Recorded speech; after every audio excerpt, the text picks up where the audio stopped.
Hello everyone.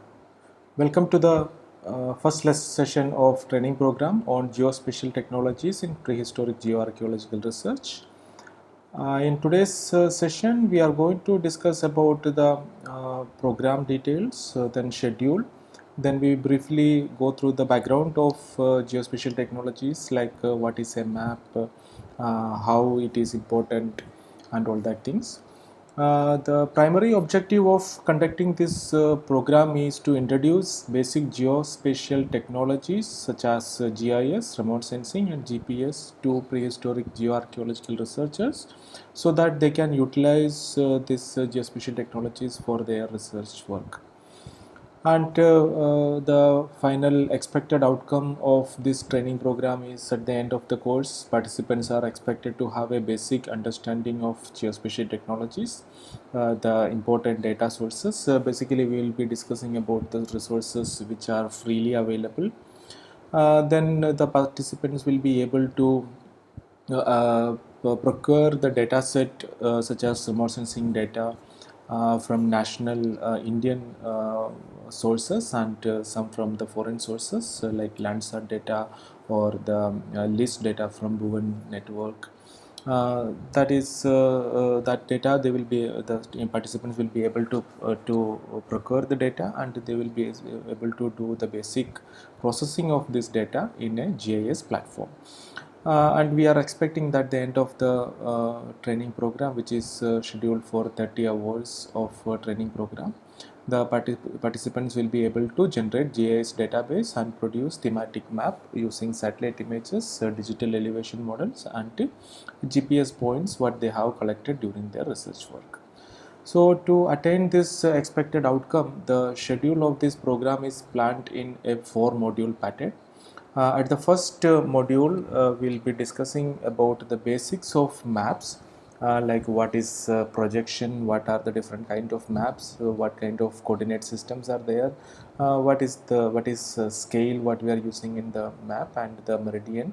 All these things we'll be using in the GIS platform, and you may know that these all processes are automated in the GIS platform, but still we will be having a basic understanding of these things so that any mistake what we are expected to do in the GIS platform can be rectified, because as we know, the software is something that if you give a command it will give you result, but whether the results are correct or not, that only with a basic understanding or the theoretical knowledge of that process will be able to help you to identify whether the results are correct or not.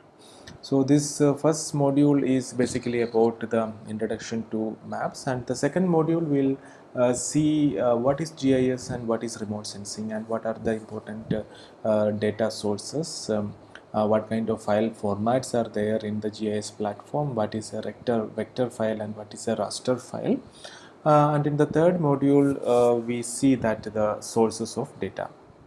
Basically, the as I already said, that free sources where we can procure the data free of cost, like digital elevation models, Landsat and list data, vector data sets for country, state, district, or drainages.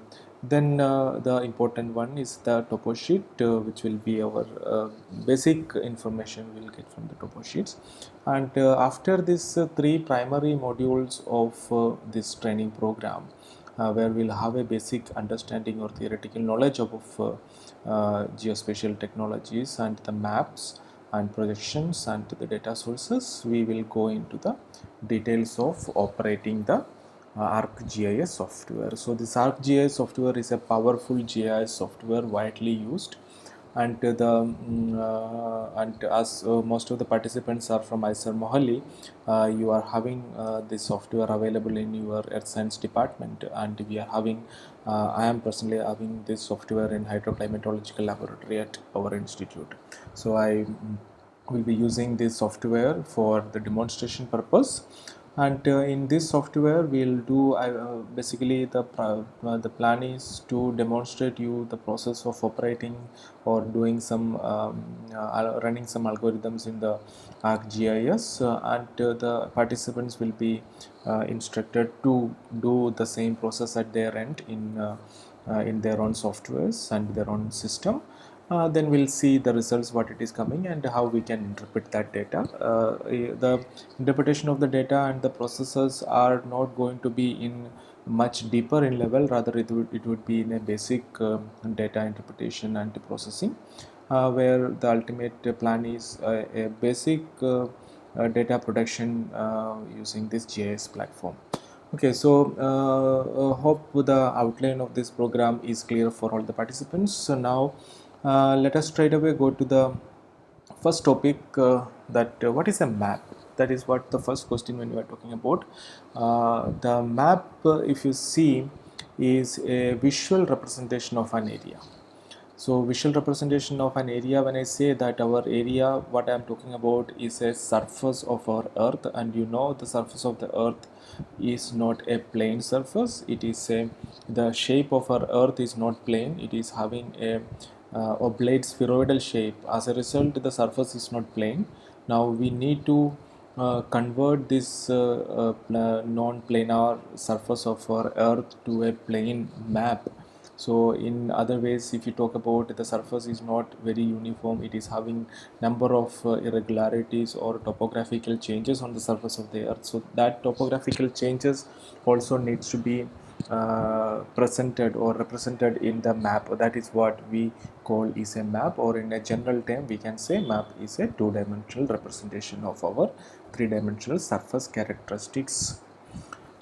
Okay, so it will be having number of different varieties of maps you may be aware about. For example, one is topographical map, which shows the topography of the area. Then second example is a cadastral map showing boundaries of boundaries and houses and properties. And there may be an engineering map, there may be an military map. It will be showing the boundaries of nations.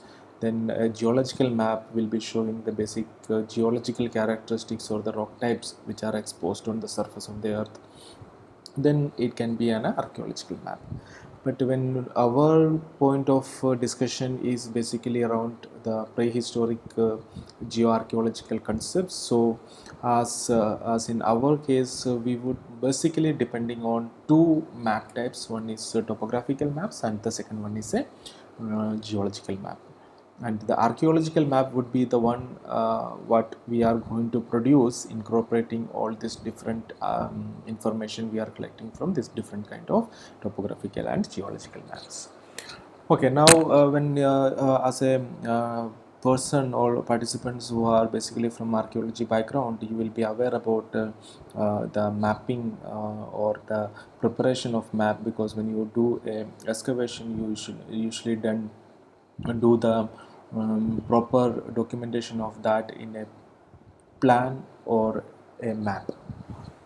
So you will be familiar with the terminology plan, and this is we are going discussing about the map. So I thought first, before starting with the basic things, just will make sure that what are these different terminologies, plan and map.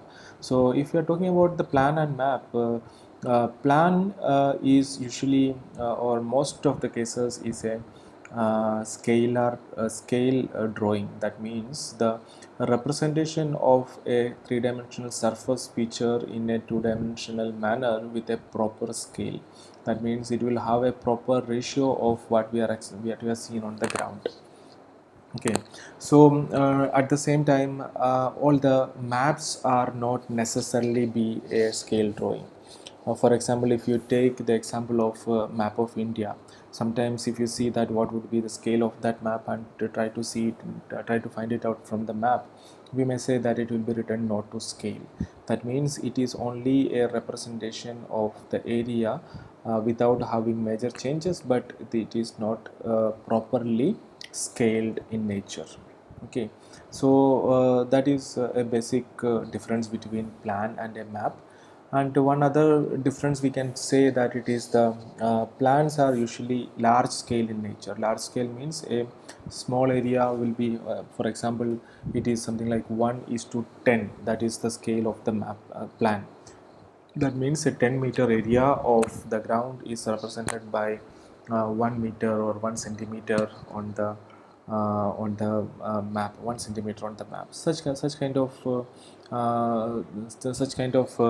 scales can be used in the plan. You may be using the plan. Whereas in the case if you see a map, that will be small scale. That means 1:1000 or 1:5000 or 1:50,000, 1:250,000. That kind of scales may be representing in the map. So these are fundamentally the basic differences between plan and map. And if you ask me that what is the exact boundary between to divide a plan and map based on the scale, so that I could not find it anywhere very clearly defined, or I may not be aware about that. Okay, so for us this basic understanding is enough, I think, for the time being, because this is a fundamental course on GIS and geospatial technologies. Without wasting much of our time in other aspects, so let us straight away jump into our topic, that is map. So if you are seeing a map, there are basically three important components as we geoarchaeological researchers should be aware about. The first one, it is the meridian, and the second one, it is the scale what we are using in the map, and third one is projection is very important for us when we apply, when we use these drawings, or when we take resources or the data set from different online sources and compiling or manipulating it in the GIS platform. So this basic understanding of meridian, scale and projection is very essential for us at any stage of any stage of processing a map or preparing a map in the GIS platform. So to that purpose, we'll be discussing these three things one by one. So the first one, it is meridian. As I have already prepared a detailed video on this topic, especially on the meridian, which was a part of the course curriculum at my university, and it is available in YouTube. And the link is given here, and the QR code, you can directly scan it and go to the link, or you can just search my name. I have a YouTube channel with Dr. Prabin Sukumaran, so that channel will provide you the basic details of the meridian. So that is around 16-minute video. I expect that you watch that video carefully, and after that careful watching the video, we will go for the small exercise where I just revise your concepts what you have get from the video. Okay, so these are the exercises what we have already shared you through the quiz, and we have already attempted that, and the answers also we have briefly discussed. Okay, now let us go to the second basic topic, that is scale. So when you're talking about scale, we briefly mentioned that in the previous slides what is a scale. Now if we see an area, this is the map of our world. Now in this map we are seeing a small area, that is our country India, and if you see the width of this total area which covers, which is around 3000 kilometers. Now if I'm planning to prepare a map of this our Indian subcontinent, it needs to be converted to a smaller region, or proportionally converted to a smaller region, so that I can prepare it in a paper form. So for that, what I am considering here, I am considering this 3000 kilometers on the ground. I am representing it in a 30 centimeter page. Okay, so every measurement I am taking in on the surface needs to be converted to this scale. So what is that? That is what we call it is the scale of our map. So let us see what is that scale. For example, if I am mentioning that 30 centimeter on the map is represented by 3000 kilometer on the ground, that means 30 centimeter on the map is represented by 3 into 10 raised to 8 centimeter on the ground. Okay, or if you are confused with the conversion of centimeter or the kilometers to centimeters, this is just an example that 3 centimeter is 3 centimeter, 300 centimeter. If we come down, it becomes 3 meter. So 3000 centimeters become 30 meters, and 3 into 10 raised to 4 will become 300 meters, 3 into 10 raised to 5 will become 3 kilometers, 3 into 10 raised to 6 will become 30 kilometers, and 3 into 10 raised to 7 will become 300 kilometers, and 3 into 10 raised to 8 will become 3000 kilometers. It is just for you to convince you that how it is been converted. So the same conversion we can take. You may have to take a minute or two to just convert this kilometers to centimeters. Not a big deal. Okay, so once you get that, I can write it in something like that. The scale of the map is 30 centimeter on the map is represented by 3 into 10 raised to 8 centimeters on ground. Or in other words, I can write that 1 centimeter on the map is represented by 1 into 10 raised to 7 centimeters on the map. So these are different ways we can write the scale. So there is one more other way where we represent usually the scale that we for that what we do is we make a 30 centimeter line. Rather writing it is 30 centimeter represents 3000 kilometers. I will make a 30 centimeter line, and I will write the starting of the line as 0 kilometer and the end of the line as 3000 kilometers. So this indicates this much length of line is indicated by 3000 kilometer on the ground. So this is what we call it as a the representation of a scale. So these different ways what I have mentioned here on the screen is what we write the scale. Or if you see the definition of a scale is the ratio of distance on the paper to the distance on the ground. Okay, so what way we are mentioning that? The first is the method what we are adopted here. We are straight away writing the distance on the map to that equals to the distance on the ground, where in both the cases I am clearly mentioning the unit, that is 30 centimeter represents 3000 kilometers. Okay, so that is very clearly mentioned. So that way when we write that kind of scales, we call it as a engineer scale. So the second method what I am shown on the map, which shows 30 is to 3 into 10 raised to 8, or 1 into 1 is to 10 1 into 10 raised to 7. So where both the cases, the numerator and denominator, both the cases the values are having same unit. Okay, so this case we call it as a representative fraction, RF. So RF indicates the distance to the ratio of distance on the map to the distance on ground, but where we have to make sure that both the units are same. So sometimes it will be written that 1 is to 50,000 or 1 is to 1 lakh. So that represents the map scale is given as a representative fraction. And the last one what I have mentioned is the graphical scale. Since graphical scale, I already explained that where when we write the kilometer distances of on ground on a straight line or a scale which is graphically represented. So the length of the line indicates how much distance which represent on ground. Okay, so this is mostly we using these days, where we are extensively using different digital platforms for visualizing the maps. For example, if I prepare a map, A4 size map on my computer, and I exported that to a JPG or PDF image, and the size of the map when I exported that is A4 size, and I have written on the map 30 centimeter represents 3000 kilometer on somewhere on the map, and I sent that map to my colleague, where he saw that map and he found that the map is so small. So what he can do it in the computer is he can enlarge the map.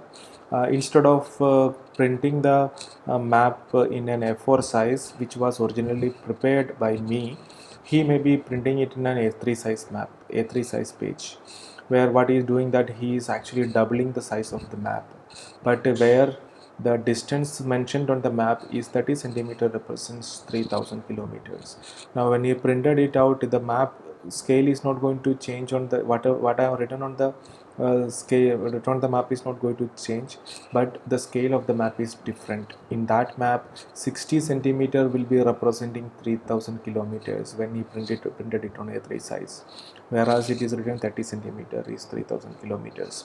And if you try to find a distance on the map, obviously he is going to land up in a wrong place, wrong distance on wrong measurements. So that kind of troubles when we face, the best remedy to overcome that troubles are representing the map a graphical scale.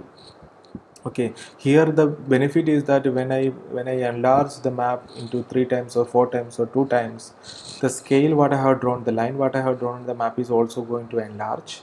As a result, the line which is actually made up of 6 centimeter, and if I double the size of the map, it will become 12 centimeter automatically. Okay, so the scale is going to be the correct one, where when I measure the distance of that line using a ruler, I'll get the actual distance and I'm correct. I will find out a correct reading. This also happens when we are when a printed maps when we keep for a longer period of time, because as you know the paper will have a problem of shrinkage. If you prepare a map, print it out on a paper and keep it in your laboratory or in the cupboard for 10 years, and when after 10 years if you open the map, so we may find that the paper size is slightly reduced or shrinked, but and the map is not having a graphical scale on that, it will be very difficult for to find out the actual scale or actual correct distances from the map. So to avoid this kind of troubles, what we usually use is the graphical scale in maps on these days, and that is very useful for that. Okay, so this is what the basic understanding of the scale, and it is one of the very important thing whenever we prepare a map. It should have essentially have a scale on that. Without having a scale, map doesn't have any value in it. We may not be able to find any information from that. So every time when you make a map, it should have a scale, and don't worry, the scales whatever we are going to prepare, the GIS software we are going to study will have the it may hardly take a 1 or 2 clicks to produce the scale, but having an idea of this basic background will help us to check the correctness of the scale on the map. Because one mistake I usually have seen when people use GIS platform to prepare scale of a particular map, and when you are using number of different frames in the GIS platform, by mistake we select the other frame and to prepare a scale and to copy and paste that scale into the new map, where 2 frames are of different projections and different units, and the scale will be completely wrong. So I have seen number of people who have done that kind of mistakes. So we should not do that kind of mistakes. So that is the basic idea where we are detailed discussing these scale parameters here. Okay, so hope you are aware about have get the background of the scale. To check whether the concept is clear or not, there is 2 simple examples what I am giving here. First one is that if 1 centimeter is represented by 10 meter in the map, what would be the RF? If we calculate the RF, it is simply the conversion of centimeter to meter, so that would be 1:1000. And if the same way, if the scale is 1:100, then that will become 1:10,000. Okay, so these are the examples of scales. So this will help us to find out the distances, actual distances on ground from the map. These conversions will help us. There is one more small example. A 10-kilometer long road is indicated in a map by 10 centimeter straight line. Calculate the scale and RF. So that also again is a simple conversion of the kilometer to centimeter. And if I found out that, it will say that 1 centimeter is represented by 1 into 10 raised to 5. So that is the scale at this case.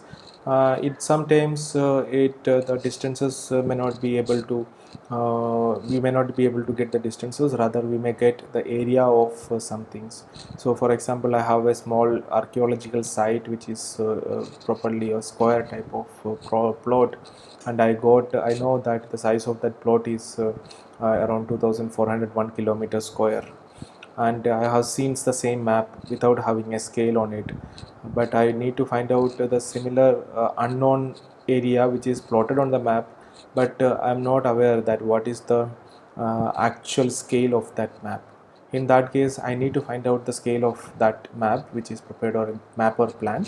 So that case, the non information, what are the non information? I know that archaeological plot which is well known, and the total area of that boundary or the fort wall is fall of that archaeological site is around for 2401 kilometer, and I've calculated the area of that property from my map, then it comes out to be 49 centimeters square, but I don't know the scale. From this information, I can calculate the scale of the map, and that scale will be applicable to the entire map. Any other area, I can directly apply that.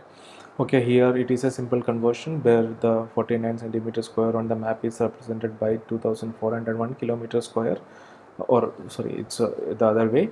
2401 kilometer square area on the ground is represented by 49 centimeter square, or in other case 1 centimeter square is represented by 49 kilometer square, or in other way 1 centimeter represents 7 kilometer. So the scale which comes out to be 1 centimeter equal to 7 kilometer, that is engineer scale, or 1 is to 7 into 10 raised to 5, that is the RF, or 1 is to 7 lakh, that is the representative factor of the scale. So if you need to produce this scale as a graphical scale in that map, you need to prepare a 1 centimeter line and write that it is 7 kilometer, or make 2 centimeter line, then write each 1 centimeter is 3.5 kilometers, something like that. Okay, so this is basically about the scales. Now the second thing that it is projections, and the projection also, rather I go into the details, because we are not going to be a developer, or we are not going to produce any new projections, but the basic idea of getting a knowledge about the projection is uh, to plot, or to load over our data into the GIS platform with the correct projection. So it is very essential to know what is a projection, and as we are in the Indian subcontinent, we will be basically using some common projections for our old maps, but it is a good idea what is this projection, how it is important. For that, I could find a very good video from YouTube. It's again around 7 to 6 8 minute video.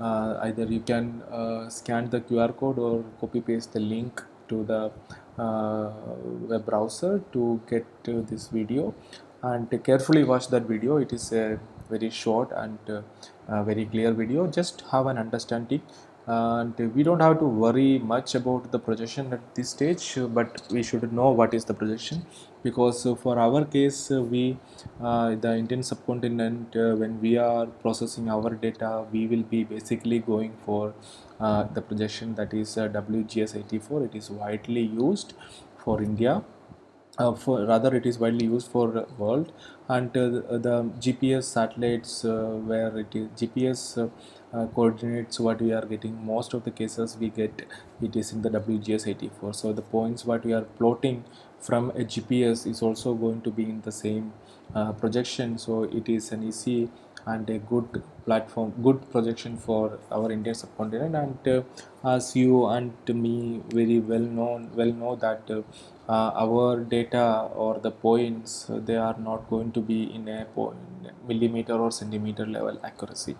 Our data, when I plot, if I make a 1 meter or 2 meter difference difference in the point, it is not not make major changes in the system, because the archaeological points, or the geological points what we are dealing with is having not having that much accurate or that much precise data.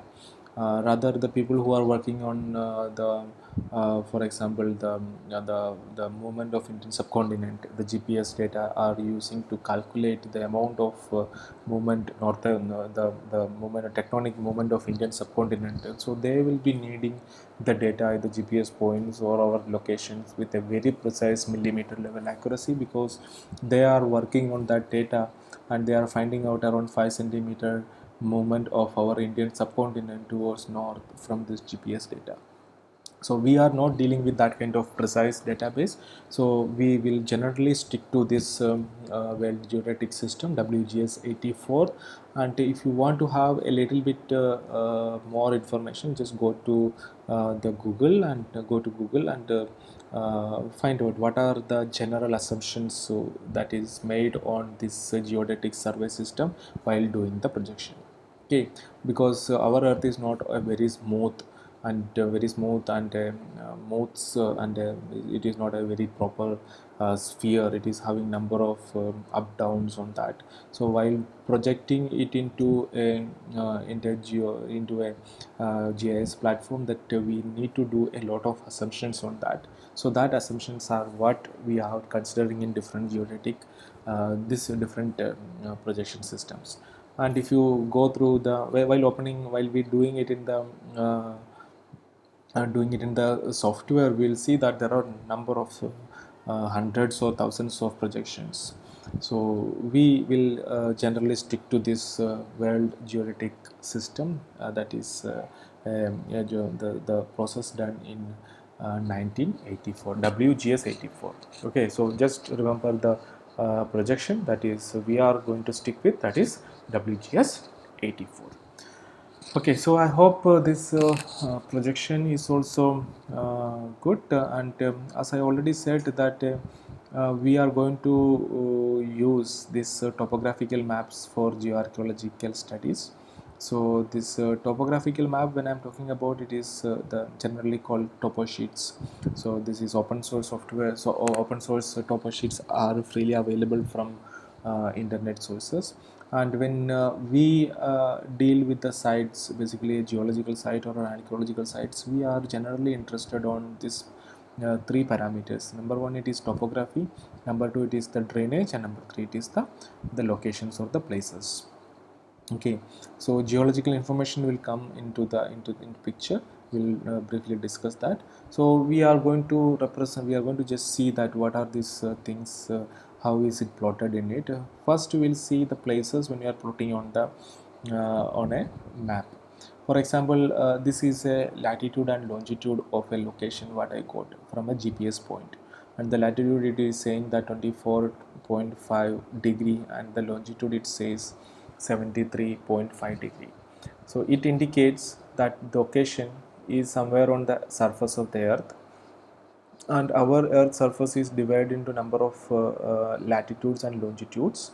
Okay, so longitudes is this the line which is connecting our polar pole to pole, and the latitudes are the lines which is the horizontal lines which is all around the surface, imaginary lines. Okay, when I say that the point is 24.5 degree and 73.5 degree, it means that point is located on 24.5 degree latitude. That comes where, that is, this is 0 and this is 30. It becomes somewhere between 0 and 30. So somewhere on this latitude which falls, and somewhere on the 73.5 longitude. So this is 70 longitude, this is 80 longitude, so it beams somewhere in between 70 and 80. Okay, so this is a simple representation of points on the map. For any point feature on the surface of the earth can be represented by a latitude and longitude. Only thing we have to keep in mind when we are plotting these things in the GIS background, where latitude will be taking in the x-axis or longitude will be taking in the y-axis. So this is two situations where I can consider. So just if you give a quick thought on that, you will see that the latitude, because even if it is usually we write in the coordinate system that latitude first and longitude second. And when we represent an xy coordinate, we usually write x coordinate first and the y coordinate second. Now if we take this as the x coordinate and the y coordinate, the point is going to be somewhere here, and the latitudes will be on the x axis and the longitudes will be on the y axis. But in reality that is not the case, where we should be representing the longitudes on the x axis and the latitudes on the y axis. Okay, because even if when you are writing its latitude and longitude, it is not in the xy format, it is not representing x and y, it is representing the latitudes and the longitudes. That means the latitudes increases on y axis and the longitudes increases on x-axis. So when I make it into a plane and trying to plot that point, we have to always keep it in mind. Longitude should be plotted in the x-axis and the latitude should be plotted on the y-axis. Okay, so this you have to keep in mind. Longitudes on x-axis, latitudes on y-axis. Longitudes on x-axis and latitudes on y-axis. And even if you plot it the opposite way, it will go and fall somewhere. But instead of the point which is taken in India, it may go and fall in some other country. Okay, so that would be the problem we'll face. So, and the distances will be different, the direction will be different, all that things will be different. So you have to keep it in mind whenever we plot latitudes and longitudes. Longitudes on x coordinate, latitudes on y coordinate. That's it. Okay, now this is about x and y coordinate, but the surface is not plane. There is one more coordinate, that is our z coordinate. What is this z coordinate? That z coordinates represents the height of the point. How will we represent that height of that point on the map? For example, if I'm going to write the point on the map, on each and every meter or each and every 10 meter, then the point entire map is going to be filled with so many numbers. So that is not possible. So what we are going to do is another way to represent, and we call it as a topography. What is the topography? Let us briefly see. For example, this is a hill I'm seeing, and I'm the surveyor. I'm standing here. What I need to do is that I need to find out at what point I am standing right now. I'm standing at 0 meter elevation. Fine. So I'm started climbing the hill, and I reached a point, and that point is around 60 meter from the initial 0 meter. And 60 meter is because the scale shows 6 meters, which is a vertical scale. It showed 6 meter 6, and the scale is given here. It is 1 centimeter represents 10 meter, so the point will have a value of 60 meter. Similarly, if I go and climb the second location, higher location, it comes around 70 meters. Then it is another point 90 meters, 110, 130, 150, 170 and 190. Okay, so I can find out this kind of distances, the vertical distances. For that I need to repeat this process number of times. I need to climb to the hill number of times with using an instrument. We call it as a total station or a dumpy level. So number of different instruments are there to find out this kind of vertical height differences. And by doing that at the end of the day survey, or after doing a series of surveys, what I end up with is a number of points on that hill, which are of all different values or different elevations. Now what I can do is that I can connect all these points. What is this? The first line represents all around the hill which is having a 90 meter elevation, and the second line represents all around the hill which is having a 170 meter elevation, and the third fourth line represents all different elevations 130, 110, 90, 70 and 50. Okay, so I made a line all around the hill. Now if I go to the top, taking an aeroplane and trying to see the hill from the sky, what I will see? What I'm going to see is something like this. The first circle, that is 190 meter, would be represented by a circular ring for me. Okay, so all around the hill, that 190 meter will be seen as a circular line, because this hill is particularly what you're having is a typical cone shape hill. Now if I see the second line, the yellow line that represents the 170 meter, that will be a larger than that of 190, Similarly, 150 will be little larger. Similarly, 130 will be little more larger, and 110 would be little more larger, then 90, then 70, and then 50. This is what I will see from the top, and if you draw that the way I am seeing, this is a process of topographical survey. I'm just telling you the concept of topographical survey. I'm not telling you that how it is being done. Okay, so what I am telling you is the concept. So this is how the topography. Now when I see a lines which are running parallel, and the value of a line which is at the center is higher, and when I move outward the value decreases, that is an indication of an area where that area is having a hilly terrain. So I am looking at a hilly terrain. So in the left hand side what you see is the map view, and the right hand side what you see is the actual topography.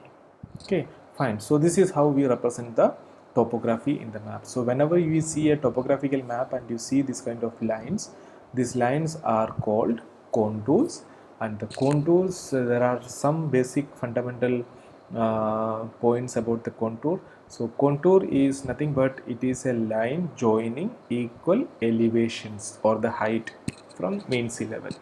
Okay, so that is contour, and the contours will always have a value, and it will always presented in a map with equal interval. Here in this case I have taken the contours of 20-meter interval. And there is one more general principle of contour, that no contours will intersect each other, because 170 and 150 cannot be on one same location. It would be either 170 or 120, 150 or 120. So two heights cannot be seen in same location, but exceptions are there. Some exceptions, like when there is a waterfall and there is a inward cutting on the waterfall, so there we may see a contour which intersects. So that kind of exceptional cases are there. Otherwise, in general conditions, so no contours will intersect each other. Okay, and it will always have a equal intervals in the map. So if this map what I have shown on the screen, which represents a hilly terrain, that is where the center of the map will have a higher contour, and when we move away from the contour, it having a lower values. One more thing we need to understand here, when the contours, as I said, the contours will have equal interval, but the distances between the contours can vary. For example, in the top of the hill, where the contours are closely spaced. So closely spaced contours will be indicating that the area is steep, that it is a steeply sloping area, whereas the far distant contours will represent that the area is gently sloping. Fine. So this is what a few concepts about the topography map. And in that situation, if I see what would be the topography of this area, what difference what you can see here, the difference what we can see here is that the center of the contour will have a smaller value, and when we move outward the value increases. That is opposite to this. So the topography of this area is opposite to a hill, and what is opposite to a hill? That is a depression, a valley, or a lake, something like a topography where it is a depression. Okay, so the contours, whenever we look at, we need to see that the values of that contour, whether it is increasing towards the outer contours or decreasing towards the outer contours. So that will indicate the topography of the area. Okay, now one more small concept I wish to represent here, because it is important for geoarchaeologists, that is the geological map. Now I have shown you that how the topography is mapped in the topographical maps. Now geology, when I am talking about this hill I discussed about, when I am talking about the hill, what is it made up of? The hill is made up of obviously with some kind of rocks or some kind of soil or something hard. And is it going to be a same kind of rock all along the hill? Maybe or may not be. But how will we represent? For example, if this hill is made up of 3 different rock types, like shale, sandstone and conglomerate. These are different sedimentary rocks: conglomerate, sandstone and shale. So the shale is at the bottom of the hill at around 60 meters. Then there is around 180 meters there is a sandstone. Then above that it is a conglomerate. Now how will I show this thing in the map, in the two dimension? Simple. What I need to do is that I need to identify the height at which this layer is intersecting. This layer is intersecting at 60 meters. So 60 meter and the layer is horizontal. That means if I move around the hill, all around this 60-meter height, I will find a contact between shale and sandstone. At 60 meters, shale will change to sandstone. If I go to 60 or 59 meter, it will be shale, and if I go to 61 meter, it will be sandstone. So that means 60 meter there is a contact. We call it as a lithological contact. So that lithological contact I can plot here. So this is 50 meter, and the next is 70 meter. In between I will have the lithological contact. Similarly, the conglomerate will have another contact. Somewhere there is a slight mistake here. I wanted to show it in 130 meter, rather now it is written in 180 meter. So 130 meter, 130 meter there would be a line. Similarly, the shale line would be the outer base. Now this map what we have seen in the screen is called a geological map, because it is having geological information also. It is having the rock type shown and the contours plotted. So when the topographical map is converting into a geological map, it will have geological information also. Now one more trouble it comes. It is not necessary that every time the rocks on the hill would be horizontal in nature. Sometimes the rock on the hill may be vertical in nature. Then what will happen? For example, the rock is something like this, or the exactly this is not possible, but just for a hypothetical situation, if this is the way the rocks are in the available on the hill, then what will happen? That means the rock conglomerate is vertical, then sandstone, then shale. How it will appear on the geological map? It will appear on the geological map as straight lines. So rocks on this part all the rocks on this part will be conglomerate on the right hand side, and the middle portion would be sandstone, and the left hand side will have a shale. Correct. So this is how it will be represented on the geological map. So the idea is that whenever a geological map shows a straight line, that means the feature here, the feature is the lithological contact between two rock types, is a vertical feature on the ground. Whenever the geological map shows a horizontal or as a line which is running parallel to the contour, that is representing a horizontal feature on the ground. Correct? Now the third situation, if the rocks are inclined, what will happen?